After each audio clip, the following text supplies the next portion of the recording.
estudando o Livro dos Médiuns, parte 2, Manifestações Espíritas. Nós estamos agora entrando no capítulo 29, Reuniões e Sociedades, a partir do item número 324. E esse estudo especial, ele se dedica principalmente àqueles que participam de atividades em centros espíritas, aqueles que coordenam essas atividades. Vê sim, interessante, né? Trágico, mas interessante. Sobre o vídeo daquele expositor que desencarnou durante uma entrevista, né? Então, sim, vemos sim, filhinha. Então vamos lá, reuniões e sociedades. Então o propósito desse capítulo, e Kardec traz para nós aqui algumas explicações sobre a necessidade dele, vem exatamente pelo fato de muitos daqueles que se iniciavam nos estudos espíritas, até mesmo nas práticas espíritas, tentavam encontrar uma forma de organizar essas reuniões, principalmente porque o espiritismo era visto, por um lado, dentro de um critério religioso, por outro, dentro de um filosófico, por outro, dentro de um científico, e naquela época não se tinha referência de como organizar uma reunião como essa. Era tudo muito novo.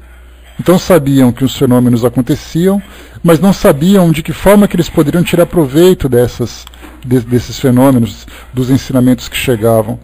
As reuniões espirituais, por exemplo, elas eram vistas a partir da perspectiva das religiões tradicionais.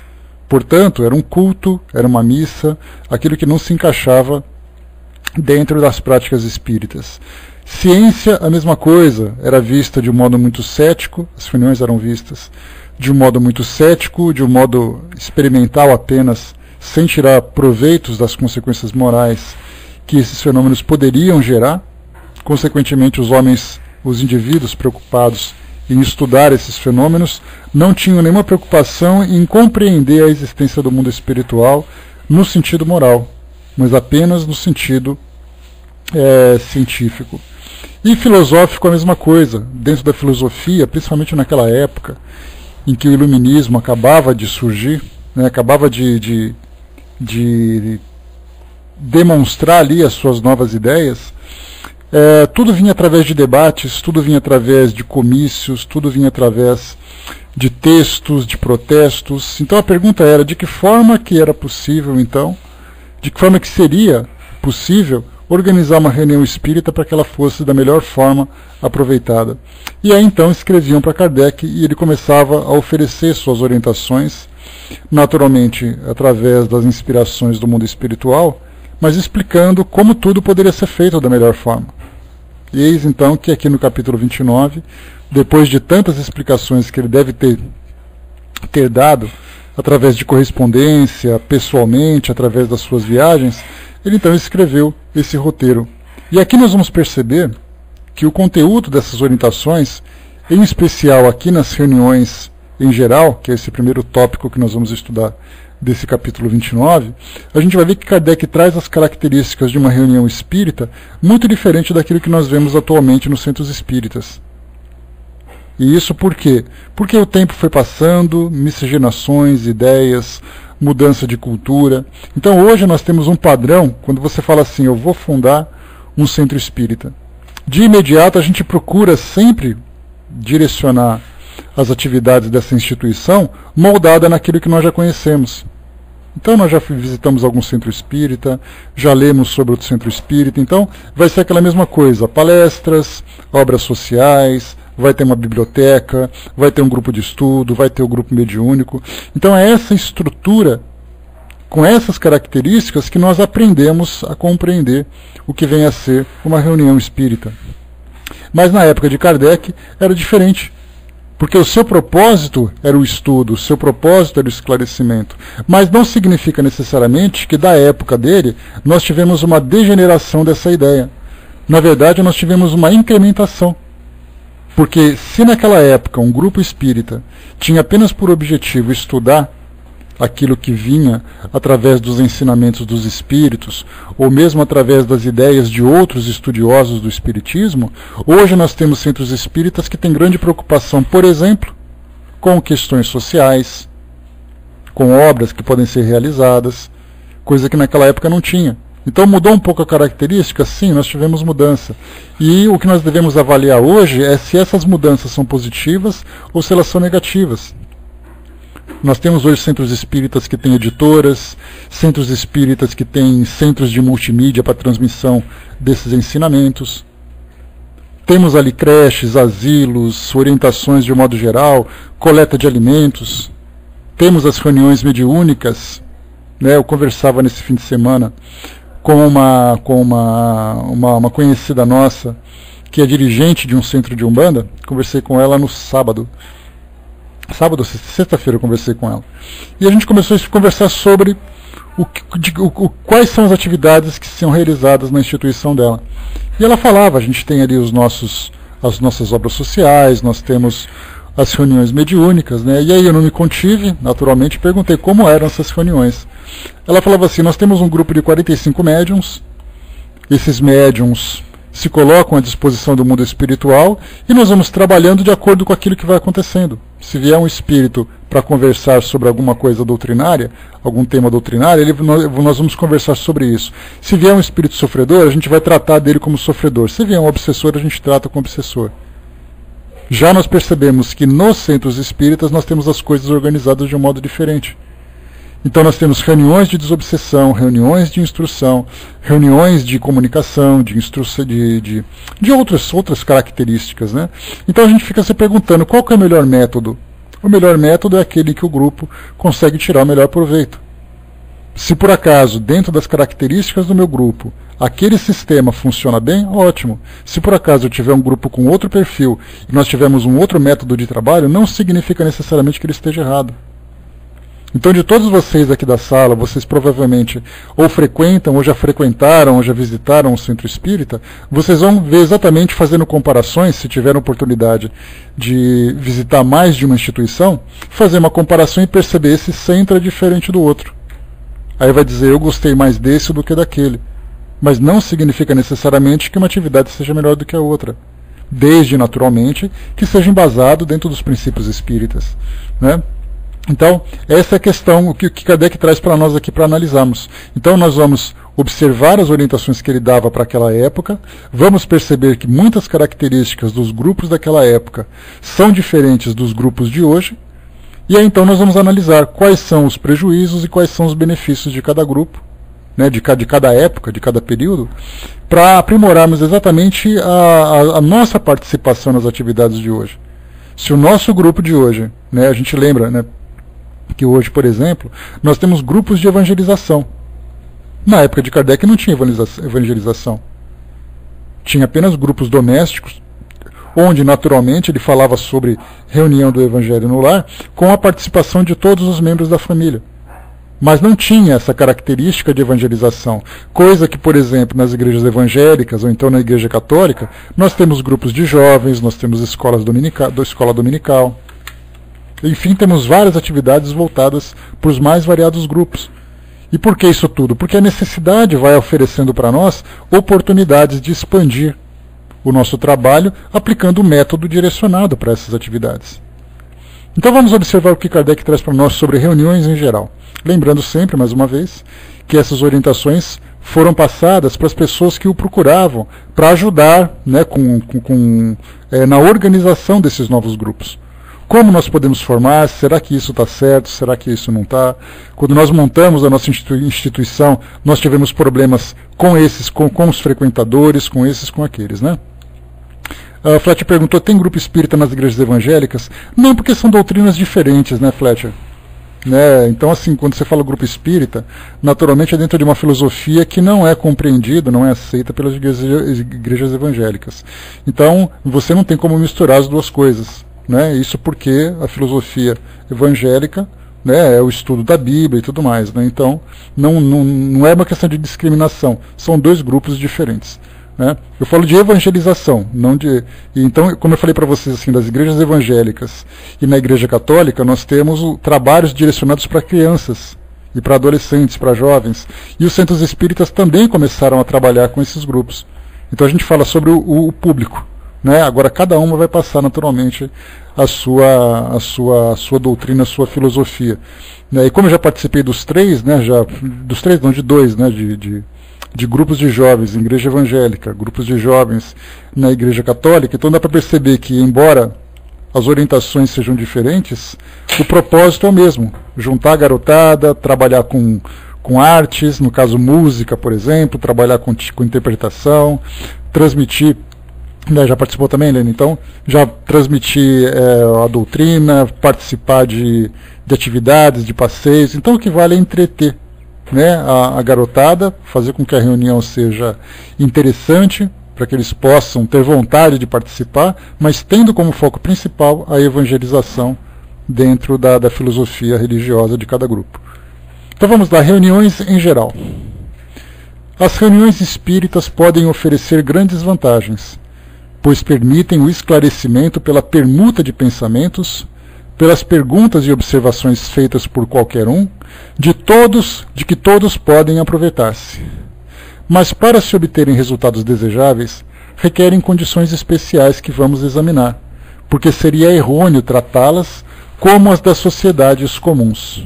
Aliás, constituindo-se as reuniões em verdadeiros todos coletivos, o que a elas concerne é uma consequência natural das instruções individuais dadas anteriormente.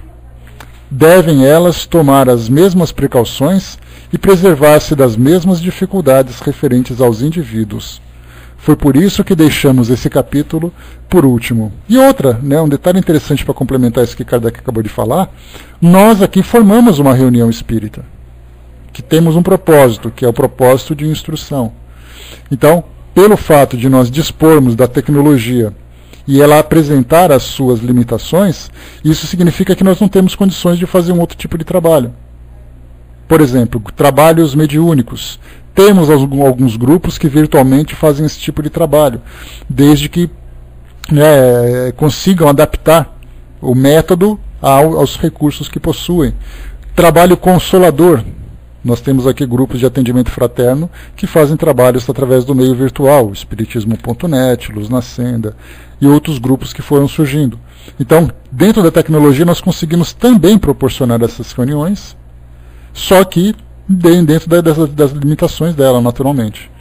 O Frate lembrou aqui, já assistiu oração evangélica que incorpora o Espírito Santo, fala língua estranha, entra em transe e por aí vai. Cada grupo tem ali suas características fenomênicas, vamos dizer assim, quando surgem essas situações, né? Então, o que importa é que esteja dentro, é que esses fenômenos estejam dentro da filosofia desses grupos.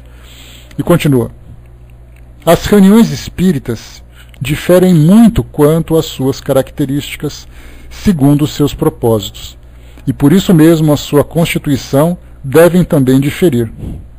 Segundo sua natureza, elas podem ser frívolas, ou seja, de brincadeiras e de diversão, experimentais, quando se estuda na prática os fenômenos mediúnicos, e instrutivas, quando agrega também, nesse caso, mesmo que possamos ter situações de fenômenos, análise, né, da realidade do mundo espiritual, questões morais e tudo mais. Então Kardec separou aqui esses três tipos. Então, mais uma vez, nós vimos que podem ser frívolas, que podem ser experimentais ou podem ser instrutivas. Mas nós não vemos aqui, por exemplo, um trabalho de atendimento de socorro. Mas o fato de nós não termos, né, nem também trabalho de orientação de caridade.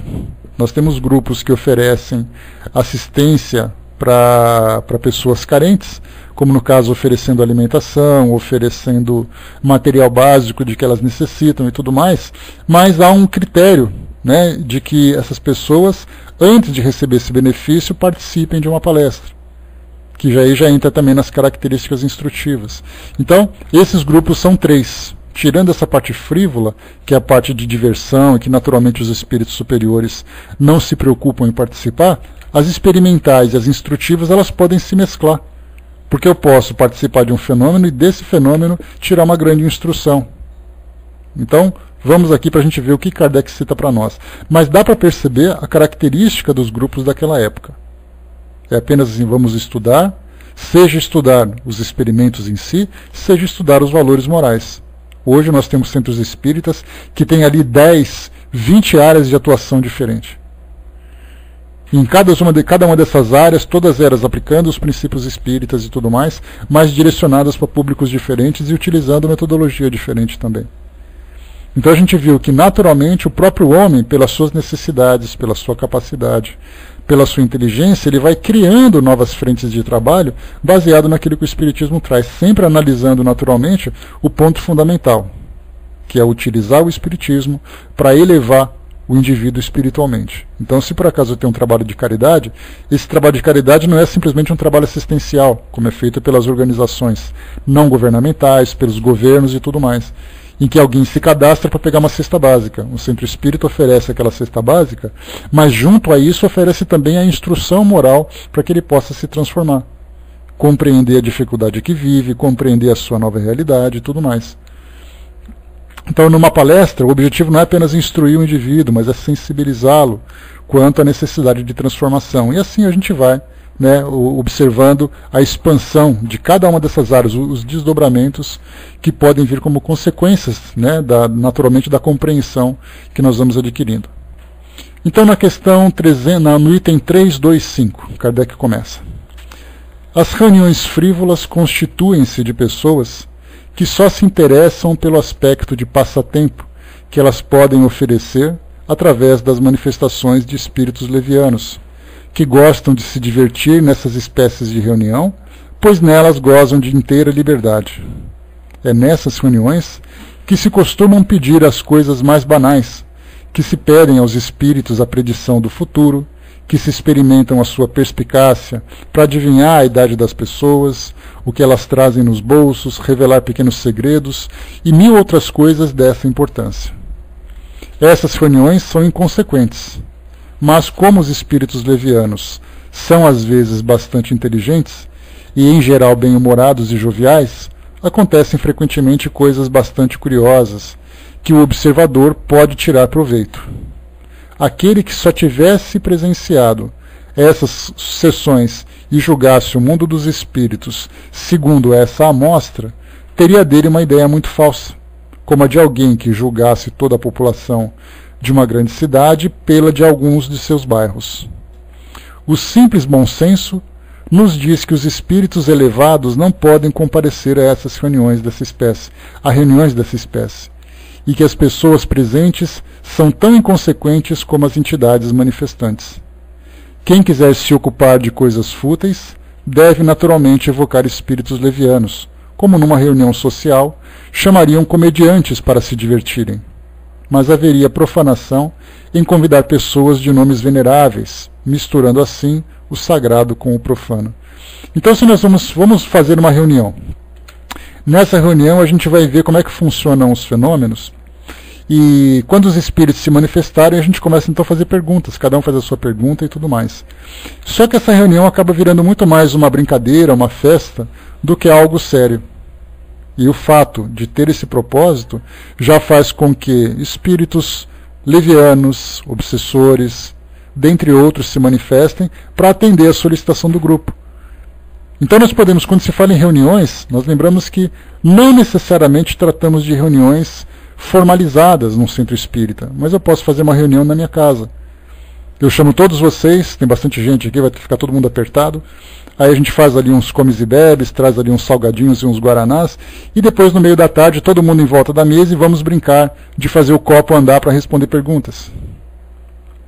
Naturalmente eu não vou chamar uma pessoa séria que queira compreender o que é o espiritismo para participar dessa reunião, e se o fizesse, provocaria naturalmente um choque, né, traria um grande desserviço para o espiritismo, porque apresentaria um aspecto que não é legítimo na sua filosofia. Mas essas reuniões aconteciam, como aconteciam no passado, as reuniões que eram feitas para poder trabalhar ali a brincadeira da mesa, a mesa girante ou as mesas dançantes. Então as pessoas se reuniam num café, se reuniam na casa de alguém, colocavam as mãos sobre as mesas e deixavam então os espíritos responderem com suas batidas, com seus movimentos. E aí as pessoas ficavam muito curiosas, porque era uma coisa nova. E aí então quando percebiam que a mesa, naturalmente, que os espíritos poderiam responder através da mesa, começavam a vir essas perguntas então que nós vimos aqui em cima. Será que eu vou me casar? Será que eu vou ficar rico? O número da loteria? Adivinha quantos anos eu tenho? E por aí vai. E aí então os espíritos que veem nisso uma oportunidade de interagir em comum do material, mas fazem isso com muita diversão, então quer dizer, está todo mundo bem ali. Os espíritos têm esse objetivo e as pessoas presentes também têm o mesmo objetivo, né?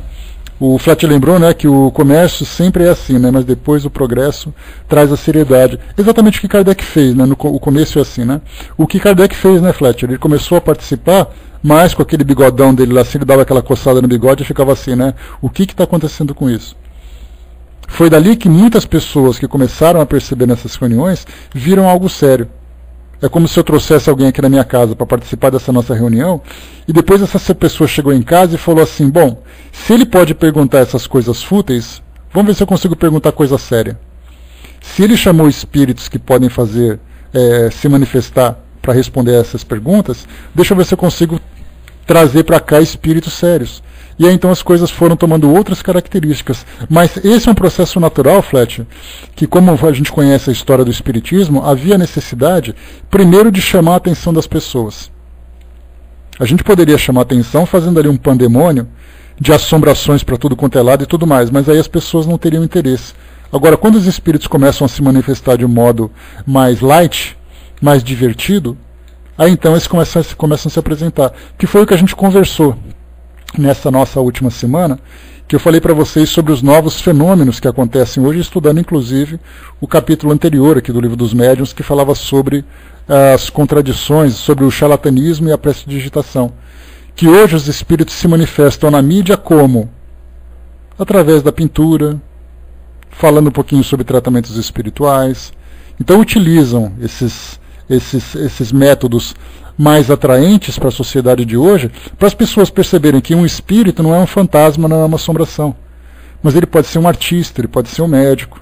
E é aí que as pessoas, então, deixa eu conhecer um pouquinho mais, eu quero entender o que é isso. Qual a semelhança entre celular e celulite? A resposta, né? Pois é. Exatamente. Essa confusão que começa no início é o que depois começa a separar quando as pessoas pensam de um modo correto ou sabem tirar bom proveito desses ensinamentos. 326. Falamos das reuniões frívolas. Lembrando sempre que a gente vê muito na televisão, esses filmes de terror principalmente, onde nós temos ali espíritos que se manifestam nas brincadeiras de copo. Aqueles jovens, cheios de energia, cheios de curiosidade, colocam aquela tábua ouija, todo mundo põe a mão e de repente um espírito começa a se manifestar ali. Qual é o propósito desse tipo de reunião? É tirar alguma coisa séria? Não é, porque primeiro a motivação é a curiosidade. É a diversão, é o susto, o medo, a adrenalina e tudo mais, né? Então isso é o que a gente observa na atualidade. 326. Bom dia, pessoal que chegou. As reuniões experimentais, aqui a gente já fala de experimentos, né? É aquela a parte prática do espiritismo para poder analisar como as coisas funcionam. As reuniões experimentais têm mais particularmente por finalidade a produção de manifestações físicas. Para muitas pessoas representam um espetáculo mais curioso do que instrutivo. Os incrédulos saem delas mais espantados do que convencidos, quando não tenham visto outra coisa, e se voltam inteiramente para a procura de possíveis artifícios, nada entendendo do que viram, supõem naturalmente a existência de truques. Acontece inteiramente o contrário quando os que estudaram o assunto. Com os que estudaram o assunto. Eles compreendem de antemão a possibilidade das ocorrências e os fatos positivos determinam assim a consolidação de suas convicções. Por outro lado, se houvesse truques, eles estariam em condições de descobri-los. Então, quando se fala em reuniões experimentais, hoje raramente se observa essa situação de você ter uma reunião experimental num centro espírita e ser aberta a convidados. Tem uma pessoa que diz assim, eu queria tanto ver como as coisas acontecem. Meu vizinho chega assim, será que espírito existe mesmo? Eu vou falar, existe. Poxa, eu queria ver uma reunião. Aí eu dou um tapinha nas costas dele e falo, então vamos lá no meu centro que você vai ver como é que a coisa funciona. A gente sabe que as coisas não são assim. Os trabalhos de experimentação, principalmente nos tempos atuais, onde o foco se encontra no estudo, essas reuniões são bastante restritas. Se por um lado é para preservar exatamente a pureza da reunião, o objetivo sério da reunião, por outro lado tem o aspecto negativo, porque dá aquele som de mistério. As pessoas pensam, mas essas reuniões são fechadas, são restritas, ninguém tem acesso a elas, será que são verdadeiras? O que será que acontece? Então as pessoas começam a fazer perguntas sobre isso motivadas pela curiosidade. Mas não é porque elas fazem perguntas que elas vão ter acesso a isso por uma satisfação pessoal. Até porque, como Kardec sempre lembra, os espíritos não têm a preocupação de convencer ninguém de que eles existem. Então eu não vai chamar alguém, aparece lá no nosso centro que eu vou fazer uma mesa se movimentar para você passar a acreditar. Se você tiver que acreditar, você vai acreditar pela sua razão, não pelo instinto, pela emoção de ver o fenômeno acontecendo. Então essas reuniões de experimentações, essas experimentais, hoje são muito raras. Nós temos algumas publicações que eu já trouxe para vocês, por exemplo, a Miriam me deu de presente aqui o livro de William Crookes, Fatos Espíritas, que contam ali várias situações de experimentos que ele participou naquela época. Falei para vocês daquela publicação, a Comunicação dos Espíritos, se eu não me engano, que foi publicada pela Federação Espírita Catarinense, que também tem ali atas de reuniões de experimentos.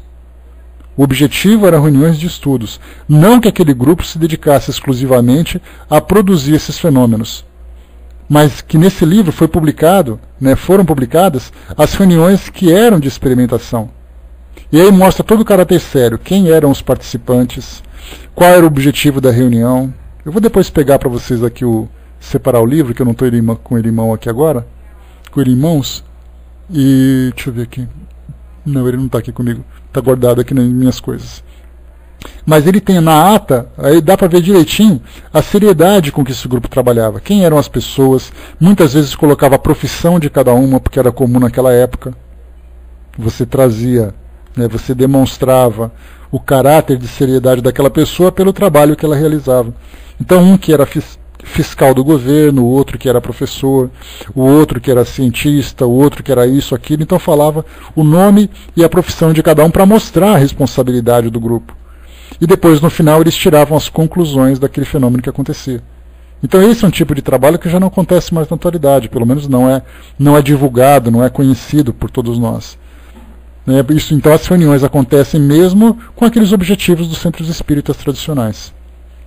Então, para as pessoas que têm curiosidade, essa é a parte mais interessante. Vamos fazer o seguinte, a gente vai fazer 3 reuniões. Uma de brincadeira, a outra de fenômenos e a outra de instrução. Qual vai ser a mais cotada? Qual que vai ter maior ibope? Obviamente a de manifestações. Que a gente quer ver as coisas acontecerem. A nossa curiosidade, o nosso instinto nos leva naturalmente a esse tipo de reunião. Então teria assim aquela fila dobrada na porta das reuniões de experimentações e aquela pequena fila, muitas vezes cadeiras vazias, nas outras reuniões. Porque todo mundo quer isso. Agora, quando nós falamos com espíritas que estudam e compreendem um fenômeno, aí então já é algo diferente. A gente não vai simplesmente motivado pela curiosidade. Claro que a curiosidade também conta. Mas quando nós temos já a parte teórica, ela vem exatamente confirmar para a gente poder validar aquilo que nós estudamos na teoria. Mas nem por isso deixamos de valorizar o lado instrutivo das reuniões espíritas. E continua Kardec. Apesar disso, essas espécies de experimentação têm uma utilidade que ninguém poderia negar, pois foram elas que levaram à descoberta das leis que regem o mundo invisível, e para muitas pessoas são ainda uns poderosos motivos de convicção. Para a maioria de nós, Mas sustentamos que elas não são suficientes para iniciar alguém na ciência espírita, pois um simples fato de ver um mecanismo engenhoso não pode dar o conhecimento da mecânica para quem não esteja informado de suas leis. Contudo, se essas experiências fossem dirigidas com método e prudência, poderia obter-se resultados bem melhores. Voltaremos logo a tratar deste assunto. Então, lembrando sempre, né, você quer ser espírita? Vem cá que eu vou te mostrar uma coisa que acontece no meu centro. Não é esse o caminho. Isso poderia deixar a pessoa mais curiosa, mais amedrontada, mas certamente não interessada em conhecer a realidade do mundo espiritual, porque ela está preocupada em ver aquilo que é extraordinário, aquilo que é sobrenatural. E continua para nós aqui agora na questão 327. As reuniões instrutivas, que já é agora a terceira categoria, né, têm características inteiramente diversas. E como é nelas que podemos obter o verdadeiro ensinamento, insistiremos particularmente nas condições em que devem realizar-se. Aqui Kardec vai falar para nós como nós podemos aproveitar ou organizar essas reuniões de instrução para que todas as pessoas tirem melhor proveito. Então vamos lá. A primeira de todas é a de manterem a seriedade em toda a acepção do termo. Aqui na sala vocês conhecem bem, né? Todo mundo sério, mas se por acaso alguém aprontar, a Vaninha sutilmente utiliza ali o dedinho mágico dela e dá uma batonada ou então põe para fora. Então, o caráter de qualquer reunião. E isso porque nós passamos por esse tipo de risco exatamente porque a nossa sala é aberta. Mas se você vai no centro espírita, ninguém vai entrar no centro espírita para fazer bagunça lá dentro. E se alguém fizer isso, naturalmente a pessoa sofre de algum tipo de desequilíbrio. Então, por isso, no nosso caso, se a nossa sala fosse fechada, só teriam senhas aqueles que nós conhecemos, aqueles com quem nós convivemos, aqueles que têm realmente interesse em participar dos nossos estudos. Apesar da descontração, o propósito é sério. Então, aqueles que procuram, né, pessoas que chegam aqui, é muito comum gente que chega do nada e diz assim, olha, eu vim saber se fantasma existe.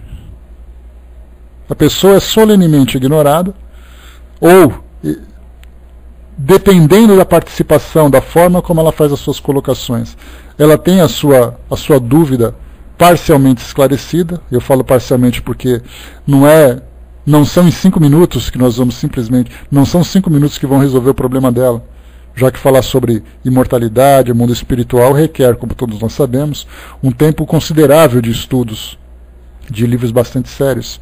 Então, esse é o propósito. Todas as pessoas que participam de uma reunião de instrução têm que ter esse objetivo, manterem a seriedade, porque senão vira bagunça, ninguém consegue prestar atenção, ninguém consegue estudar.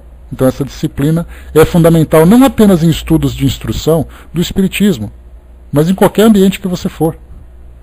Se você vai fazer um curso, seja de que tema for, que abranja a sua área profissional, se você brinca naquele curso, você é sutilmente convidado a se retirar, e se não for sutilmente, você é arrastado para fora.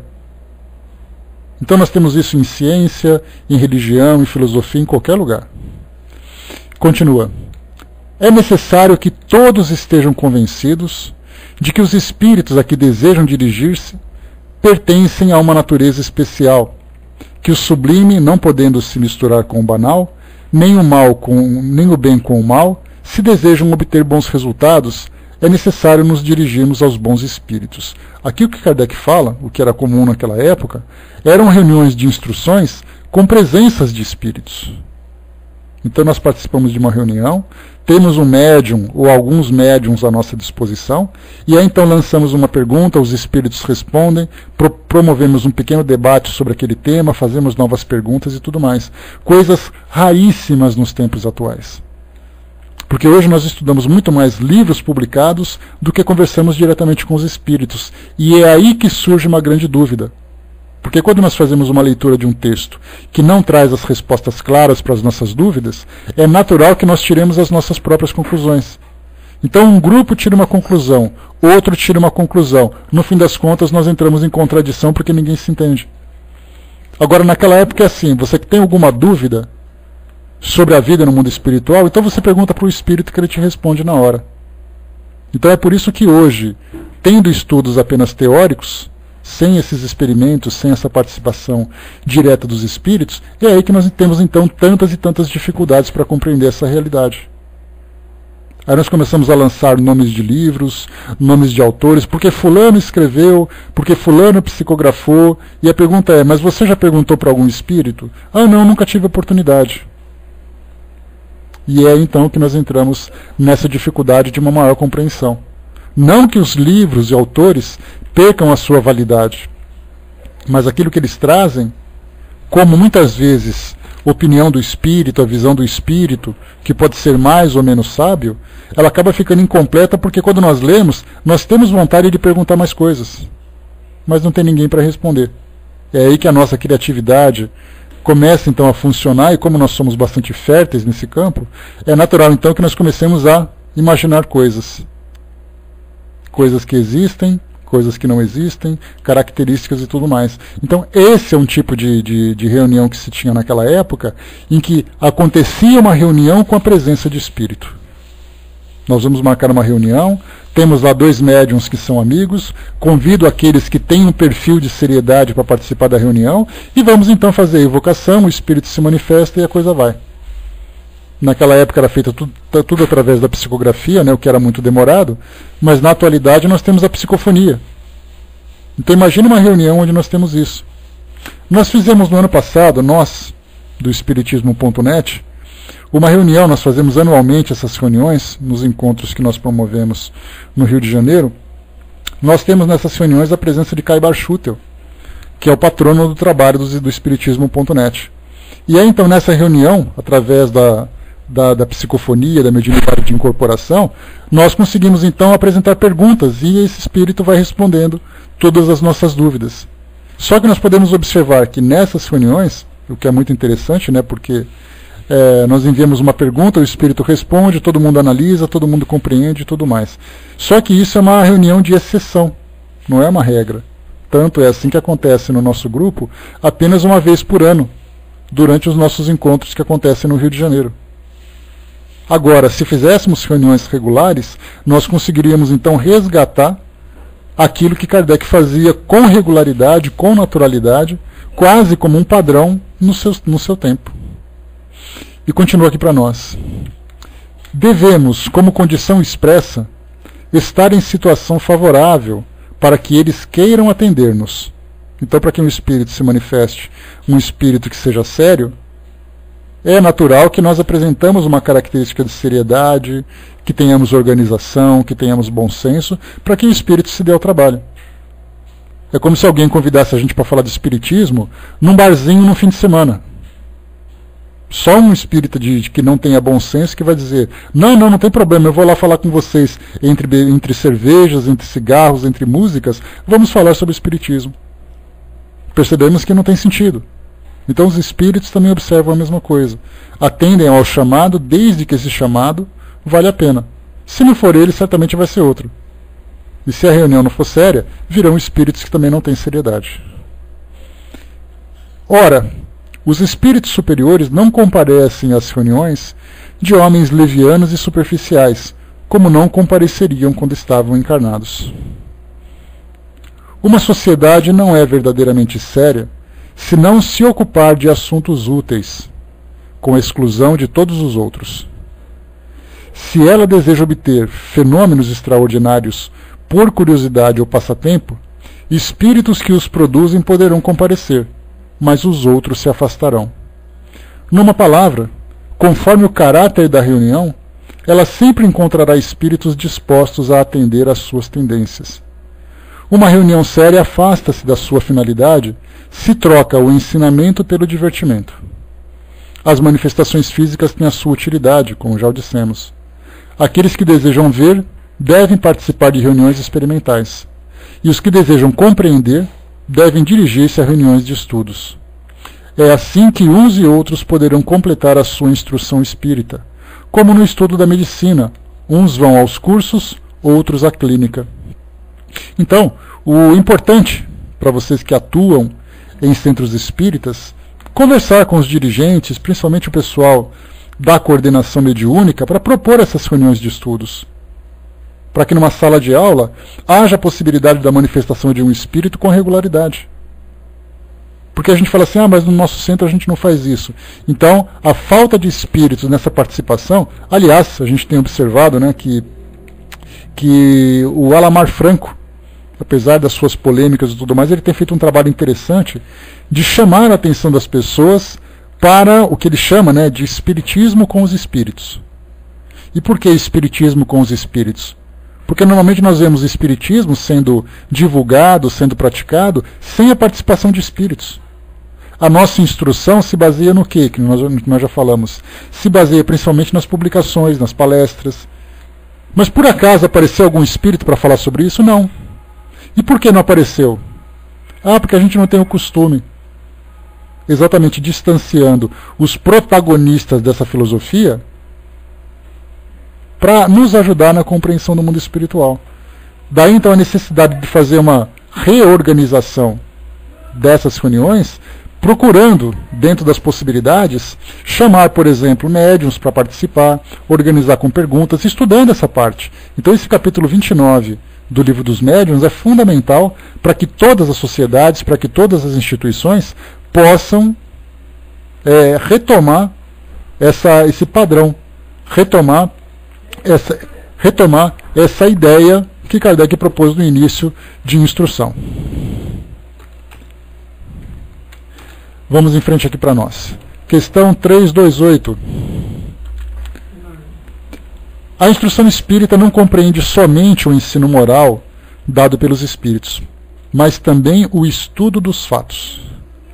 Abrange a teoria dos fenômenos, a pesquisa das causas e, como consequência, a constatação do que é possível e do que não é, ou seja, a observação de tudo quanto possa fazer que a ciência se desenvolva.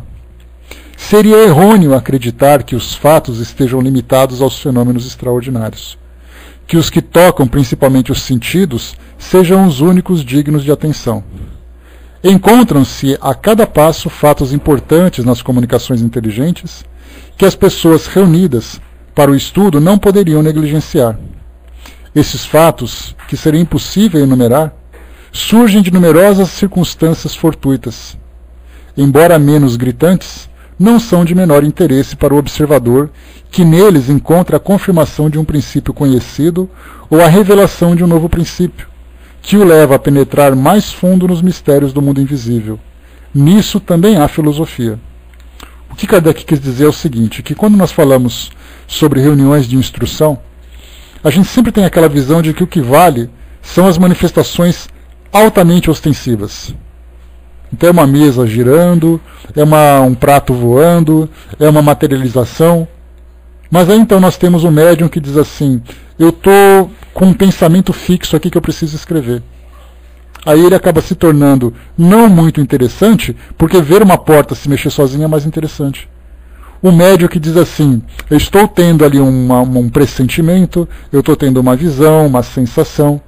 Então aqueles relatos, né, que não se manifestam ostensivamente, mas que certamente provocam um efeito sobre o médium que deve ser observado. Porque como foi colocado para Kardec aqui para nós, esses fatos, que seria impossível enumerar, surgem de numerosas circunstâncias fortuitas. Embora menos gritantes, não são de menor interesse para o observador, que neles encontra a confirmação de um princípio conhecido ou a revelação de um novo princípio. Então a gente fala assim, vamos participar de uma reunião. Para aquelas pessoas que vão por curiosidade, a gente já trouxe um exemplo, convidar uma pessoa próxima, uma pessoa conhecida. Aí ele vai na reunião, aí o médium psicografa. Aí quando acaba a reunião ele fala assim, mas é só isso? Ele só vai escrever, não vai acontecer nada de interessante? A gente não vai ver nenhum fantasma, a gente não vai ver nada chacoalhando, luzes piscando, aquela coisa? A gente vai dizer, não, ele só trouxe a psicografia mesmo. Aí ele vai falar assim, tá, que sem graça. Para aqueles que têm a preocupação de estudar os fenômenos em todos os seus aspectos, em todas as graduações, vão compreender que aquele fenômeno pode trazer para nós instruções interessantes. O que o médium sentiu, qual foi a mensagem que ele trouxe, de que forma que aquele conteúdo pode ser aproveitado para o grupo num debate, num estudo, numa reflexão. Então, quando se tem o conhecimento, nós valorizamos, ou deveríamos pelo menos valorizar, os sinais mais sutis. Para aqueles que não têm a compreensão teórica e não têm esse propósito de entendimento do que vem a ser a doutrina, acaba se preocupando apenas com os fenômenos e sai satisfeito de ter visto alguma coisa. E depois sai contando alegre da vida. Fui lá naquele centro, naquele grupo, e você não acredita o que aconteceu. E fica exatamente a ideia, né, da ostensividade, do espetáculo, do que da filosofia propriamente dita. 329. As reuniões de estudos são ainda de grande utilidade para os médiuns de manifestações inteligentes, sobretudo para os que desejam seriamente aperfeiçoar-se e por isso mesmo não comparecem a elas com a tola presunção de infantilidade. Lembrando, naturalmente, quando nós falamos sobre manifestações inteligentes, Kardec fez uma classificação no início dos estudos sobre mediunidade. Ele diz assim para nós que 2 tipos de manifestações: as manifestações físicas, que são aquelas que nós vemos realmente os fenômenos acontecendo, materializações, batidas, movimentos e tudo mais, e aquelas que são manifestações inteligentes, que trazem uma mensagem que podem ser compreendidas pelos observadores. Naturalmente, nós podemos muitas vezes ter os 2 fenômenos juntos. Eu posso ter um fenômeno de batida, mas não é simplesmente batida. São batidas que trazem para nós uma mensagem através da tipologia, através da sematologia. O espírito quer dizer alguma coisa com aquilo, então demonstra uma inteligência. Fazendo uma comparação, nós podemos imaginar, por exemplo, um cachorro. Para quem tem cachorro doméstico, para quem tem um gato, observa exatamente que o animal age muitas vezes por instinto, mas que aquele gesto, aquela ideia, traz para nós um princípio inteligente. Quando ele pede alguma coisa, quando ele pede comida, quando ele pede para ir para a rua, quando ele pede para fazer qualquer coisa. Então a gente vê que instintivamente a coisa acontece. E instintivamente nós podemos ter uma barata. Uma barata age instintivamente. Ela foge das ameaças e tudo mais. Não existe nada de muito inteligente naquilo que ela traz. Mas um animal mais desenvolvido, ele traz um instinto somado também com essa ideia. Com a ideia que ele quer trazer para nós. Vou colocar aqui, Fernanda. Não sei se teria também porque tantos têm medo do mediunismo, ou dos fenômenos físicos. A certeza é um dado de fato, não? O que a gente lembra, Fernanda, é que uma manifestação física, ela é muito curiosa, mas a pergunta é: nós estamos preparados para ver? Para aqueles que não têm o costume, eu pelo menos nunca presenciei um fenômeno físico. Já vi psicografia, já vi psicofonia, já vi cirurgias, mas não cheguei a ver ainda um fenômeno físico. Se por acaso me convidassem, com certeza eu iria com a adrenalina assim, bem elevada, naquela ansiedade, naquela expectativa, para poder chegar e ver. Aí eu veria, começaria então a tirar minhas conclusões baseado nos estudos que eu já fiz e tudo mais. Mas para uma pessoa que vai por curiosidade, dependendo do que acontece, ela nunca mais quer chegar perto. Porque o fenômeno, ela achou que as coisas por exemplo, iam cair pétalas do teto, coisa parecida. De repente aparece o espírito com uma aparência meio assustadora no escuro, ele sai dali correndo. Então por isso que hoje as reuniões de efeitos físicos são muito restritas, e quando acontecem, elas privam os curiosos de participarem. Como eu falei para vocês, nós temos hoje no Centro Espírita Leão Denis, que a gente sempre comenta, todas as quartas-feiras, na reunião das 19h30, e todos os sábados, nas reuniões das 19 horas, nós temos ali manifestações espirituais. Vem a uma palestra, termina a palestra, o médium, então, incorpora um dos espíritos instrutores, ou um espírito convidado, e troca ali algumas ideias de 5 minutos, sem responder perguntas, infelizmente. Ele só traz uma mensagem. Nós tivemos um caso de uma antiga trabalhadora do CELD que desencarnou e depois se manifestou para contar como era a vida dela. O outro, que foi o fundador e um dos dirigentes, que era o altivo Panfiro, também já se manifestou logo depois da sua desencarnação. Aliás, eu me recordo que no dia, por incrível que pareça, em que ele se manifestou logo após o seu desencarne, nós tivemos um público de quase 90 pessoas numa sala do Paul Talk, na sala Espiritismo Net Brasil. Não sei qual de vocês aqui chegou a participar, mas foram 90 pessoas numa sala. Você estava presente, embaixador? Pois é. Então, assim, era muita gente e foi muito curioso. Foi muito interessante.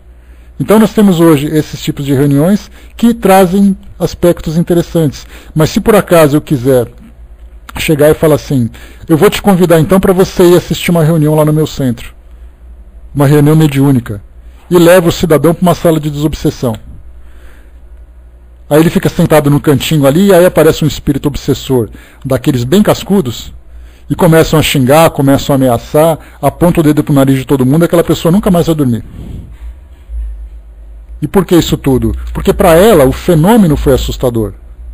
Para aquele que tem um conhecimento teórico, compreende um espírito perturbado, compreende a necessidade de um trabalho de desobsessão, um trabalho de evangelização daquele espírito e tudo mais. Então, para aqueles que se interessam pelo fenômeno, a pergunta é, estão preparados para isso? Se não estiverem preparados, certamente ele vai sofrer algum efeito negativo, de modo geral. Né? Deixa eu ver aqui, o Zé lembrou lá em cima, né, o instinto é o pródromo da razão e da inteligência. É o começo de tudo, né? Vamos lá. Deixa eu ver aqui onde nós paramos. Tá. Uma das grandes dificuldades da prática mediúnica, como já dissemos, encontra-se na obsessão e na fascinação. Eles poderiam, pois, iludir-se de muita boa-fé quanto ao mérito das comunicações obtidas. Compreende-se que os espíritos enganadores encontram caminho aberto quando lidam com a pessoa ignorante do assunto. É por isso que procuram afastar o médium de todo o controle, chegando mesmo, quando necessário, a fazê-lo tomar aversão a quem quer que possa esclarecê-lo. Graças ao isolamento e à fascinação, podem facilmente levá-lo a aceitar tudo o que quiserem. Então, nas práticas mediúnicas, como qualquer situação que nós já conversamos, os espíritos se manifestam e vão ali utilizar o médium de acordo com seus próprios princípios. Se é um espírito elevado, vão utilizá-lo como instrumento de manifestações sábias. Se é um espírito perturbado, vai utilizar o médium de um modo perturbador e inclusive envolvê-lo em seu ambiente, né, de perturbação. E continua. Nunca repetiríamos demasiado. Aí está não somente uma dificuldade, mas um perigo. Sim, podemos dizê-lo, um verdadeiro perigo. O único meio de escapar a ele é submeter-se o médium ao controle de pessoas desinteressadas e bondosas, que, julgando as comunicações com frieza e imparcialidade, possam abrir os olhos, elevá-los a perceber o que não pode ver por si mesmo. Ora, todo médium que teme esse julgamento já se encontra no caminho da obsessão. Aquele que pensa que a luz só foi feita para ele já está completamente subjugado. Leva-se a mal as observações e as repele, irritando-se com elas. Não há dúvida quanto à natureza má do espírito que o assiste. Aqui nós temos dois pontos a considerarmos.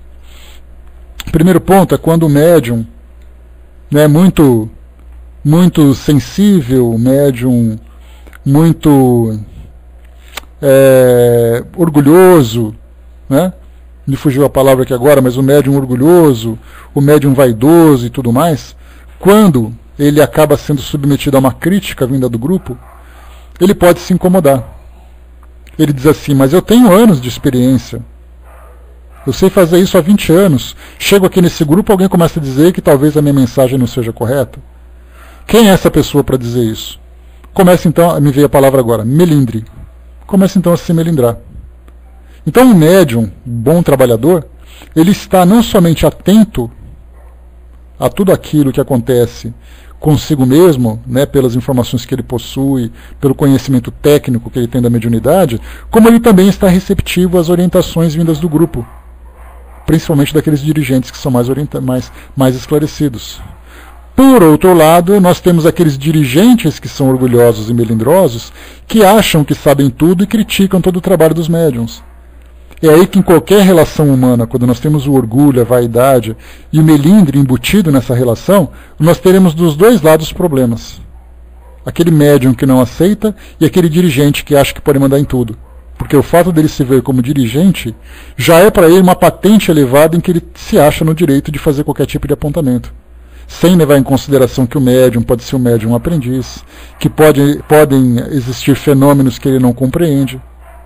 Então, nesse caso, a necessidade de dirigentes bem instruídos, que tenham conhecimento, tenham sensibilidade, tenham sabedoria para dirigir aquele grupo, para coordenar aquele trabalho, E médiums que também compreendam que têm as suas limitações, que podem muitas vezes sofrer influências negativas que possam prejudicar o seu trabalho. Então esse é o quê? Essa é uma necessidade que nós temos de ajustar as nossas relações através de princípios morais que o Espiritismo tanto traz para todos nós. Beleza. E continua. Já dissemos que o médium pode carecer de conhecimentos necessários para compreender os erros, que pode se deixar enganar pelas palavras bonitas e pela linguagem pretensiosa, deixando-se seduzir por sofismas, tudo isso na maior boa-fé.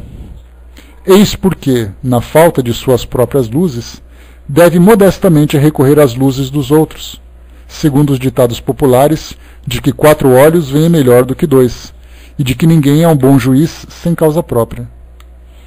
É desse ponto de vista que as reuniões são de grande utilidade para o médium, se ele for bastante sensato para ouvir os conselhos, porque nelas se encontram pessoas mais esclarecidas do que ele, capaz de perceber os matizes, frequentemente muito delicados, pelos quais o espírito revela a sua inferioridade. Todo médium que sinceramente não queira se transformar em instrumento da mentira, deve procurar produzir nas reuniões sérias, levando para elas o que tiver obtido em particular. Deve aceitar com reconhecimento e até mesmo solicitar o exame crítico das comunicações. Se estiver assediado por espíritos enganadores, será esse o meio mais seguro de se livrar deles, provando-lhes que não o podem enganar. Aliás, o médium que se irrita com a crítica, tanto menos razão tem para isso, quanto seu amor próprio não está envolvido no assunto, pois se o que escreve não é dele, ao ler a má comunicação, a sua responsabilidade é semelhante à de quem lesse os livros de um mau poeta. Ou seja, o médium que se torna portador de uma mensagem inferior, não significa que o médium seja inferior, mas que o espírito que se comunicou através dele traz essas características de inferioridade. E um outro aspecto interessante a observar aqui nas entrelinhas do que Kardec acaba de falar, é isso, o médium que obtém mensagens particulares podem submeter essas mensagens para a avaliação do grupo. Isso mostra o quê? Que naquela época os médiums também trabalhavam as suas psicografias em casa. E aí então, no grupo, ele tirava as suas dúvidas e submetia a crítica e apresentava o fruto do seu trabalho. Então a gente via com que naturalidade Kardec lidava com a mediunidade naquela época, diferentemente de hoje. Porque hoje os médiums, por uma questão de critério de segurança, se é um critério exagerado ou não, mas por critério de segurança, o médium recebe a orientação durante o curso de mediunidade. Você só pode psicografar dentro do centro espírita. E nós temos divulgadores reconhecidos que trazem essa mesma orientação. Não se recomenda o médium psicografar em casa, não é permitido que o médium psicografe em casa ou em qualquer outro lugar que não seja o centro espírita, porque o centro espírita traz ali segurança, porque ele está envolvido vibracionalmente, porque os espíritos podem ser assistidos e tal. Tem fundamento esse tipo de orientação? Sem dúvida que tem. Mas não significa que aqueles médiums que têm segurança não possam fazer isso em casa. A dona Ivone do Amaral Pereira, por exemplo, ela fazia isso com naturalidade. Divaldo Franco fazia isso em hotéis onde ele viajava. Teve até uma orientação dele, que ele foi para a Europa, e ali ele se encontrava nas ruínas de um convento, se eu não me engano, e aí recebeu a orientação de um espírito. Pegou a caneta e começou a psicografar. O Chico Xavier fazia em casa e tudo mais. Mas aí nós vemos o quê? O quilate desses médiuns. Então a gente analisa da seguinte forma. Sim, é permitido que os médiuns façam psicografias em casa, desde que tenham grande compreensão, desde que entendam a mediunidade, desde que conheçam todos os critérios de segurança.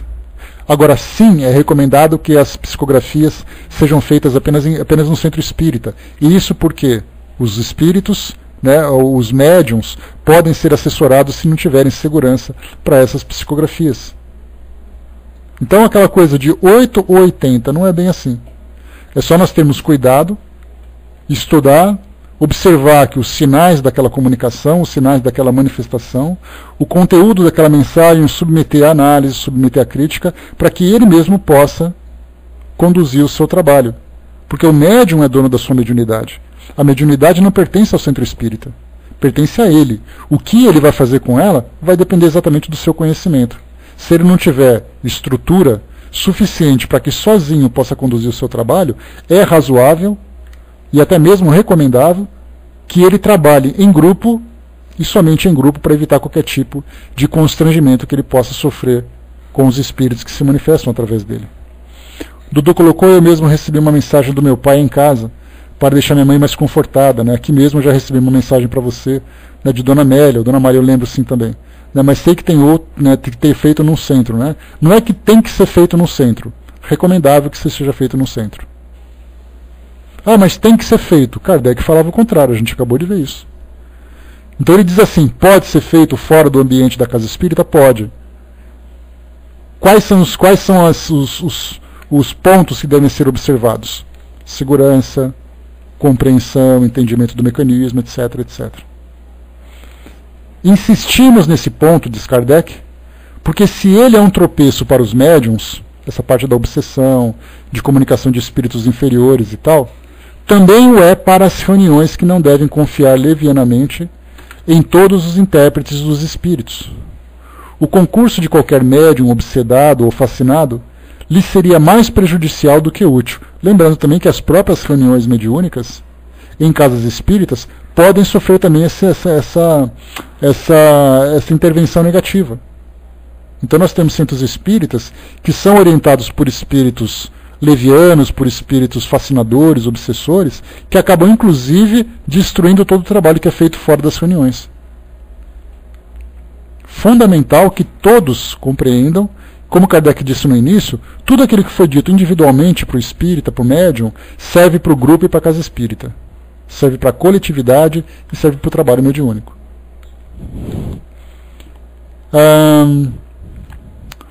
Eles não devem aceitá-lo. Julgamos já haver desenvolvido o suficiente para mostrar-lhes que não podem enganar-se quanto às características da obsessão, se o médium não for capaz de reconhecê-la por si mesmo. Uma das mais evidentes é, sem dúvida, a pretensão de estar sozinho com a razão contra todos os demais. Os médiuns obsedados não querem reconhecer a sua situação, assemelham-se a esses doentes que se iludem quanto à saúde, perdendo-se por não se submeterem ao regime necessário. Aqui a Fraterna lembrou, né, o espírito não obedece regras do encarnado, e sim a deles, né? Claro, são individualidades. É um trabalho conjunto, né? O espírito tem a sua própria personalidade e o médium também tem. Então vai haver maior ou menor afinidade de acordo com as intenções e os valores de cada um. A Miriam lembrou, né, se na casa espírita também não estiver disciplina, complica, sem dúvida. Até porque também a gente pensa assim, mas na casa espírita nós não fazemos reuniões mediúnicas. Não significa que eles não estejam sendo influenciados pelos espíritos.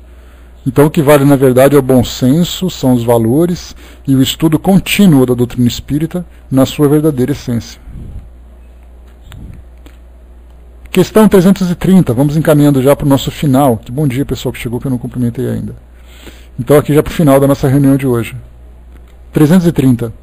O que uma reunião séria deve se propor como objetivo é livrar-se dos espíritos mentirosos.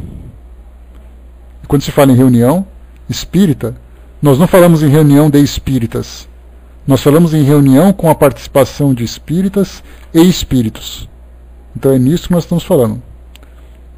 Ela estaria em erro ao considerar-se livre deles, tão somente pela sua finalidade e pela qualidade dos seus médiuns. Só o conseguirá quando houver criado para si mesma as condições favoráveis. Para bem compreender o que se passa nessas circunstâncias, remetemos o leitor ao que dissemos atrás, no 231, sobre a influência do meio, lá quando a gente falava sobre o ambiente onde o médium se encontra. É necessário representar cada indivíduo como cercado por um certo número de companheiros invisíveis que se identificam com o seu caráter, os seus gostos e as suas tendências. Assim, toda pessoa que entre numa reunião leva consigo os espíritos que lhe são simpáticos. Segundo o seu número e a sua natureza, esses companheiros podem exercer sobre a reunião e sobre as comunicações uma influência boa ou má. Uma reunião perfeita seria aquela em que todos os membros, animados pelo mesmo amor pelo bem, só levassem consigo espíritos bons. Na falta da perfeição, a melhor reunião é aquela em que o bem supere o mal. Tudo isso é muito lógico para que seja necessário insistir. Fundamental uma coisa aqui. Eu posso ser membro de uma casa espírita há muito tempo, mas não significa necessariamente que eu seja uma pessoa totalmente transformada. Como a gente sempre lembra, o médium é um trabalhador, normalmente bastante endividado com a lei de causa e efeito, com as leis divinas, e por isso a mediunidade vem para ele como recurso de aprendizado, onde ele é obrigado a se transformar moralmente para se livrar das dificuldades que a mediunidade vai impor. Então ele vive a vida dele, tem ali as suas dificuldades familiares, tem as suas dificuldades íntimas, do ambiente onde ele vive, tem a cabeça quente, tem ali as suas irritações, e semanalmente ele comparece ao centro espírita. O fato dele pertencer àquele centro espírita há 10, 15, 20 anos, não o torna imune a essas influências. Porque no seu dia a dia, o seu comportamento é um pouco diferente daquilo que acontece no centro espírita. Aquela vigilância e disciplina normalmente falha no seu dia a dia. Então toda vez que ele comparece a uma reunião, ele leva consigo os espíritos que estão ali próximos a ele, de acordo com as circunstâncias que ele criou. Mas a pergunta é, todo mundo diz assim, mas o centro espírita não é protegido desses espíritos? Sim, ele é protegido, mas desde que esses espíritos inferiores, ou esses espíritos perturbados, com más intenções, criam um vínculo com o trabalhador da casa, o médium e os espíritos precisam de assessoria. E quando eles se manifestam numa reunião, o grupo vai fazer uma análise, o dirigente vai coordenar esse trabalho, percebendo que os espíritos que se manifestaram são espíritos de um caráter inferior e que o médium, por estar acompanhado desses espíritos, também está vulnerável a essas influências. É aí que é feito então um trabalho coletivo de reforço dos valores do médium, de um tratamento que ele precise. Normalmente, dependendo do quadro, ele também é submetido a um tratamento afastado dos trabalhos mediúnicos, até que ele encontre o verdadeiro reequilíbrio. É feito ali um trabalho de atendimento onde ele faz uma avaliação da sua vida pessoal. E, consequentemente, os espíritos que vão acompanhando também se esclarecem, podem se afastar e tudo mais. Então, na verdade, um centro espírita ele não é hermeticamente fechado à presença de espíritos inferiores. Para o grupo, também é uma forma de estudar, uma forma de trabalhar, terem consigo os espíritos inferiores. A gente algumas vezes cria umas fantasias pensando o seguinte, tem alguém que está obsediado, aí ele vai entrar no centro espírita, aí o espírito fica esperando lá fora, enquanto ele entra para participar da palestra.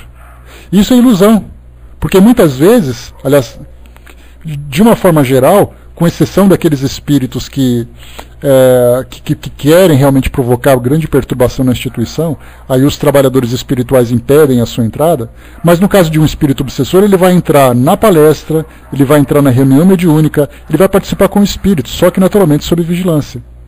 Porque ele não vai fazer o que ele quer, mas ele vai entrar de uma forma assistida. Então isso é fundamental, nós entendemos nessa dinâmica do mundo espiritual, do aspecto espiritual. Do mundo centro espírita, do aspecto espiritual. A Isis perguntou aqui, é correto ir para o centro espírita e antes fazer uma oração e convidar esses irmãos desencarnados para acompanhar o estudo? Não é correto, é benéfico, é positivo, é tudo. Nós temos que fazer aquilo que, com a maior consciência possível. Se esses espíritos podem ser orientados, não só devemos convidá-los, como se a gente puder arrastar que eles venham juntos.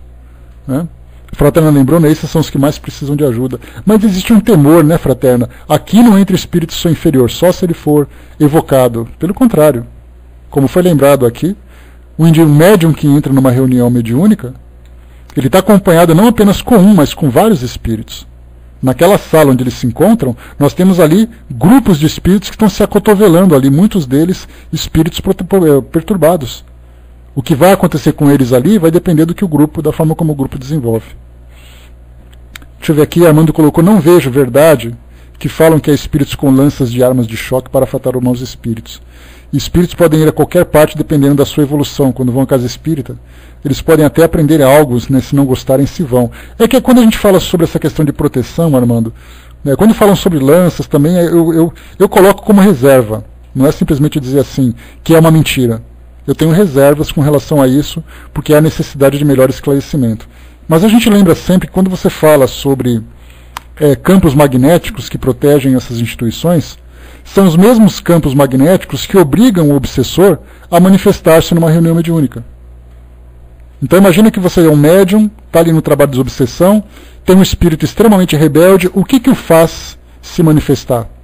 É exatamente uma força magnética imposta pelos espíritos que estão ali. Então esses campos magnéticos, eles não precisam ficar restritos necessariamente a um ambiente apenas. Eles são campos que são estendidos, trabalhados de várias formas, só que como nós temos uma escassez muito grande desses detalhes, que Kardec não abordou, quando fala sobre o dia a dia, porque o que Kardec falou para nós foi a base do mundo espiritual. O dia a dia, o cotidiano, como as coisas acontecem, a gente vê muitas histórias, cada espírito conta uma coisa. Então quando se fala sobre essas áreas de proteção, essas defesas que se tem, certamente é a mesma coisa que acontece. O indivíduo está obsediado, vem um espírito protetor e afasta o obsessor. Afasta como? Rosnando, xingando, empurrando, utilizando naturalmente essa força magnética. Então, mas qual a extensão desse campo magnético? Nós desconhecemos. Nós podemos ter planetas, por exemplo, protegidos por esses campos. Depende da idade dos espíritos que o produzem, né? Já ouvi falar desses corretes dentro do quarto de desobsessão. Vejo isso como apego à matéria, né? Como você falou, o magnetismo, a simpatia do espírito com o encarnado. Pois é, tem muita coisa ainda. Como eu falei para vocês, correntes para amarrar espírito, né? Como eu falei para vocês, nós temos relatos de reuniões mediúnicas em que o espírito é induzido a acreditar nessas correntes.